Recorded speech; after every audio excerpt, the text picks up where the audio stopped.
Lockdown से पहले गीता के घर का नजारा कुछ ऐसा था कि रोहन ऑफिस जाता था और शिविन स्कूल। जिनके घर से जाने के बाद गीता काम खत्म करके बाकी समय आराम करती थी। लेकिन लॉकडाउन के बाद ऑफिस और स्कूल घर में ही खुल गए और इससे गीता का हाल वो तो आपको देखने में ही मजा आएगा। शिविन, ओ शिविन, महाराज उठने के लिए क्या 21 तोपों की सलामी लेंगे? अरे बिस्तर से बाहर निकल, ऑनलाइन क्लास स्टार्ट होने वाली है। अरे तुम भी हद करती हो, स्पीकर की तरह चिल्लाने की क्या जरूरत है? दिख नहीं रहा मेरी कॉन्फ्रेंस चल रही है। अब कैमरा और स्पीकर ऑन कर रहा हूं, मुझे कोई शोर नहीं चाहिए।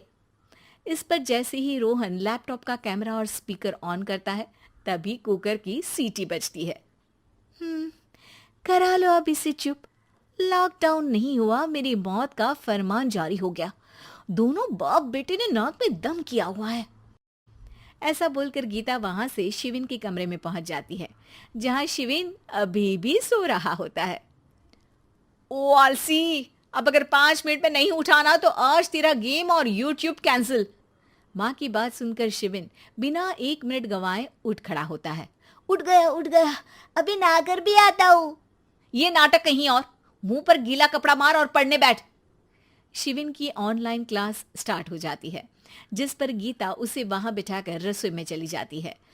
थोड़ी देर में उसे कमरे से कुछ आवाज सुनाई देती है, जिसे सुनकर वो कमरे में वापस आती है। हाय राम, तुझे क्लास अटेंड करने के लिए बोला था, कैमरा ऑफ करके बिस्तर पर नाचने के लिए नहीं बोला था। मम्मी मुझे कुछ समझ नहीं आ रहा, आप बाद में पढ़ा देना ना। वैसे भी अटेंडेंस तो लगी गई है। हाँ हाँ बेटा, जरूर बन जा। तू अभी से हम सबका बाप बन जा। अरे नहीं मतलब कहाँ से लाते हो इतना दिमाग, और पढ़ाई करते हुए ये चला कहाँ जाता है? नाइस क्वेश्चन, दिमाग से पूछकर बता दूंगा। शिविन की बातों से परेशान होकर गीता उसे मारने के लिए जैसे ही आगे बढ़ती है तभी वो कमरे से बाहर भाग जाता है। अब शिविन आगे आगे और गीता हाथ में चप्पल पकड़े उसके पीछे पीछे पूरे घर में दोनों घूम रहे होते हैं। इसी बीच वो रोहन के पास पहुंच जाता है और शिविन को मारने वाली चप्पल रोहन के लैपटॉप पर जाकर गिरती है। ओए माँ! मम्मी, अब पापा को चप्पल मार रही हो? वो आज तक के रिपोर्टर, चुपचाप जाकर क्लास अटेंड कर ले, नहीं तो अगली तेरे पीछे लगेगी। इस पर शिविन वहां से चला जाता है, जिसके बाद रोहन गीता से कहता है, इस सर्कस के लिए कुछ बोलना चाहोगी? अरे क्या करूं, जब से तुम दोनों घर में रहने लगे हो घर अपने आप ही सर्कस बन गया है और मैं तुम्हारी नौकर। कभी बेटी को संभालो तो कभी बाप के नखरे उठाओ। इन्हीं सब उथल पुथल में दिन बीतते रहते हैं, जिसमें हर रोज घर के अंदर कुछ नया सियप्पा खड़ा मिलता है, जो ज्यादातर शिविन और रोहन के ऑनलाइन स्कूल और ऑफिस से रिलेटेड ही होता है। एक सुबह, शिविन चल उठ, आज की क्लास जल्दी है। कैमरा ऑफ करके आप अटेंड कर लो। अरे ऐसे छित्तर पड़ेंगे, दादी नानी सब एक साथ याद आ जाएंगी। गीता की लाख मशक्कतों के बाद क्लास तो खत्म हो जाती है, लेकिन उसके बाद शिविन फोन इस्तेमाल करते हुए इंस्टाग्राम रील बनाने लगता है। रसोड़े में कौन था? तुम थी, मैं थी, कौन था? कौन था? हाँ, मैं गरीब हूँ, मैं गरीब हूँ। अरे ओ गरीब के बेटे, आजा, मैं बनाती हूँ तुझे गरीब।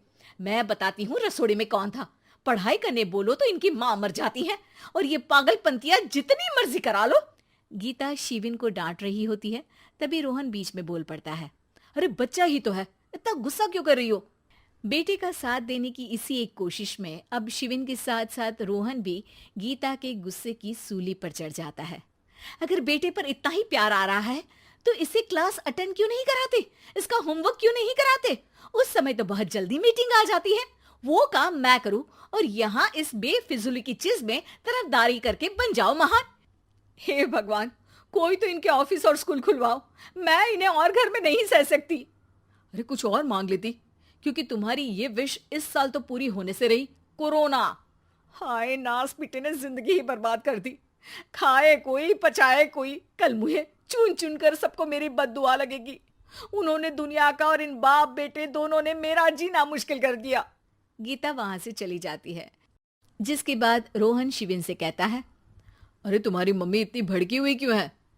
आपकी वजह से पूरा समय घर में रहते हो और उस पर कोई काम कराने की जगह बस ऑर्डर देते रहते हो। अच्छा बेटे, सारा इल्जाम मुझ पर, पूरा दिन तो वो तुम पर ही चिल्लाती है। हाँ, मतलब दोनों का 50-50 है, कुछ करना पड़ेगा। वो कहते ना, make the best out of worst. I have an idea. वैसे तुम्हारी माँ सही कहती है, बहुत जुबान चलाने लगे हो, कम बोला करो। अगली सुबह रोहन और शिविन अपनी गलती को सुधारने के लिए गीता के उठने से पहले घर का आधा काम खत्म कर देते हैं, जिसे देखकर गीता खुश हो जाती है और फिर बाकी बचा काम वो तीनों मिलकर पूरा कर लेते हैं। जिसके बाद अब वो सब मिल बांट कर हर काम में एक दूसरे की मदद करते हुए लॉकडाउन का मजा लेने लगते हैं।